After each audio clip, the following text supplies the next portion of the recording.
আমাদের বিয়ে হয়তো হয়নি, কিন্তু আমি তো শুধু তোমাকেই নিজের স্বামী বলে মেনেছি। তাই একতরফা হলেও শেষ নিঃশ্বাস পর্যন্ত তোমার প্রতি আমার এই ভালোবাসা থাকবে। এই শুভ, এগুলো কি করেছো তুমি? ঘরের মধ্যে এরকম পার্টিশন করেছো কেন?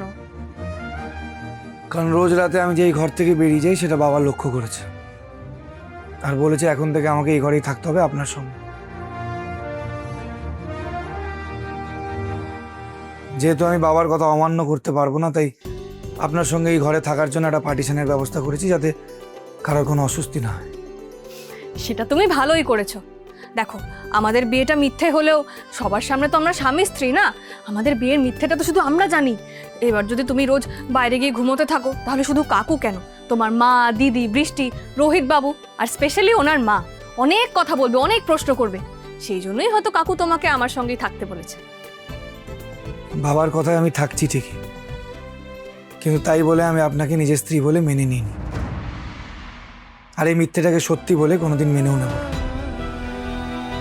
শুধুমাত্র বাবার কথার সম্মান রাখতে অনিচ্ছা সত্ত্বেও আমাকে রাতে এই ঘরে থাকতে হচ্ছে। তবে এই ঘরে থাকার আমার একটা শর্ত আছে। কি শর্ত? আমি যতটা সম্ভব আপনার থেকে দূরত্ব বজায় রাখতে চাই।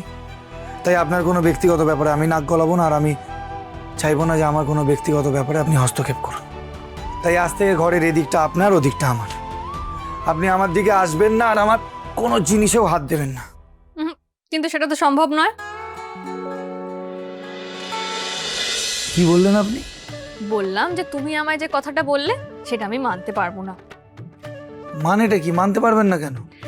কারণ এই বাড়িতে যে আমার 4টে জামা কাপড় আছে, সেটা তো আমি এই আলমারিতেই রাখি। আর আলমারি থেকে জামা কাপড় বার করতে বা রাখতে গেলে আমাকে তো তোমার সাইডে আসতেই হবে। আলমারিটা তো তোমার সাইডে।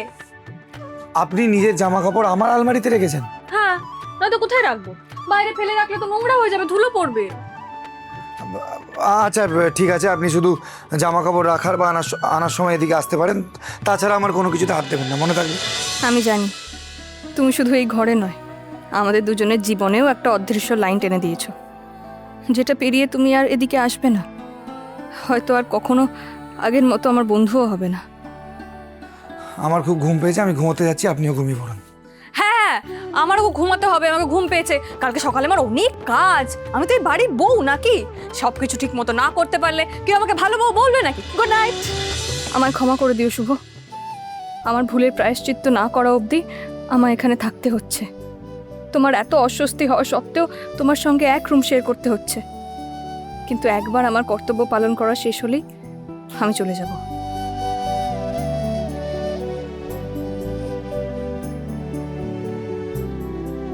চলে গেলে আমি তোমাকে সব থেকে বেশি মিস করব শুভ।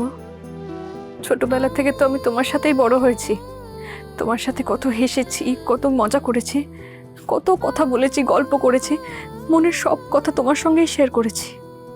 আর সেই কথা বলতে বলতে কখন যে তোমাকে ভালোবেসে ফেললাম বুঝতেই পারিনি।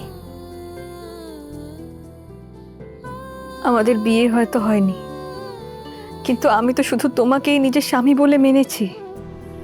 তাই একতরফা হলেও শেষ নিঃশ্বাস পর্যন্ত তোমার প্রতি আমার এই ভালোবাসা থাকবে। I promise.